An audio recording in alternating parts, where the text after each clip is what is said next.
ଯେଉଁ ସଂଗଠନ ମାନେ କ୍ରମାଗତ ଧରି ଏଇ ଶ୍ରମିକ ମାନଙ୍କୁ ନେଇକି ବେପାର କରୁଥିଲେ, ଏ ଶ୍ରମିକ ମାନଙ୍କର ଆନ୍ଦୋଳନରେ ଯେଉଁ ସଂଗଠନ ମାନଙ୍କର ରୋଜିରୋଟି ଚାଲୁଛି, ଯେଉଁ ସଂଗଠନ ମାନେ ଏଇ ଶ୍ରମିକ ନାଁରେ ରାଜନୀତି କରୁଛନ୍ତି, ସେମାନେ ଏଇ ଶ୍ରମ କୋଡକୁ ବିରୋଧ କରୁଛନ୍ତି। ଏବଂ ଯେଉଁ 4ଟି ଶ୍ରମ କୋଡ ଆସିଛି, ପୂର୍ବରୁ 29ଟି ଶ୍ରମ ଆଇନ ଥିଲା ଏବଂ 29ଟି ଆଇନ ରହିବା କାରଣରୁ ଅନେକ କମ୍ପ୍ଲେକ୍ସିଟି ଆଉ ଯାହାର କ୍ଷତି ଭାରତର ଶ୍ରମିକ ମାନେ ପାଉଥିଲେ।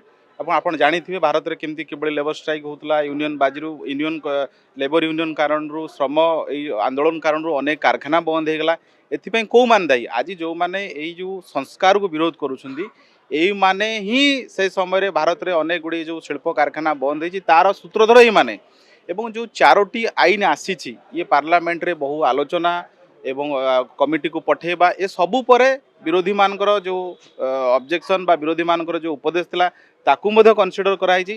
ଯେଉଁ କୋଡ୍ ଅନ୍ ୱେଜେସ୍ जोटा 2019 पास है, जो 4टा कोड प्रथम काइंडा सेटा श्रमिक मानकर न्यूनतम रोजगार न्यूनतम दरमा उभय ऑर्गेनाइज सेक्टर और अनऑर्गेनाइज सेक्टर आकु फिक्स करुच्ची। जो इंडस्ट्रियल रिलेशंस कोड जो श्रमिक आउ कंपनी आंक भितर डिस्प्यूट को समाधान रास्ता तैयारी करुच्ची। जोटा ऑक्युपेशनल सेफ्टी हेल्थ कोड अच्छी, जोटा विभिन्न कारखाना रे श्रमिक मानकर सेफ्टी सोशल सिक्यूरिटी आकु एनश्योर करुच्ची। एवं कोड ऑन सोशल सिक्यूरिटी जोटा चतुर्थ कोड जोटा लेबर मानकर प्रोविडेंट फंड हेल्थ इंश्योरेंस याकू एनश्योर करुच्ची।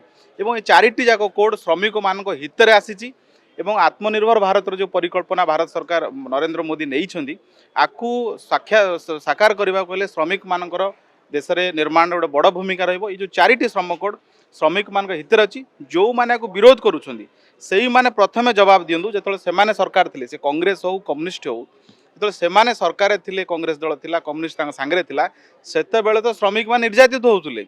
ये 4टी श्रम कोड श्रमिक मानकर नुआ सुरक्षा रोजगार याकू बाट काढ़ एवं श्रमिक मान हित अच्छी।